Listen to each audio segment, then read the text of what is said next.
ஈரானை பொட்டென்ஷியலாக ஆதரிக்க அமெரிக்கா தயாராக உள்ளது.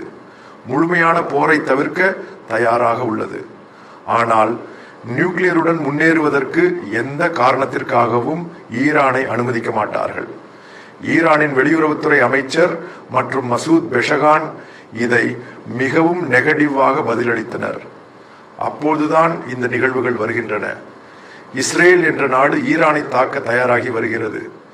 சில நேரங்களில் இந்த ஒற்றை தாக்குதலுடன் ஈரான் என்ற நாட்டின் ஆத்மார்த்த தலைவரை கூட கைப்பற்றிவிடலாம். காரணம், இது ஒரு நல்ல தாக்குதலாக இருக்கும். அமெரிக்கா முழு அளவிலான ஆதரவை வழங்கும். ஏர் ரீஃபியூலிங், அதாவது பறக்கும் மிலிட்டரி ஏர் கிராஃப்ட் மற்றும் ஃபைட்டர் ஏர் கிராஃப்ட்களுக்கு ரீஃபியூலிங் வசதிகளை வழங்கும். அதேபோல் சாட்டலைட் தொடர்பான ஏவியேஷன் இன்டெலிஜென்ஸ் இன்புட்ஸ் கொடுக்கும். அது பின்னர் அவர்களுக்கு புரிந்த ஒரு நிகழ்வாகும்.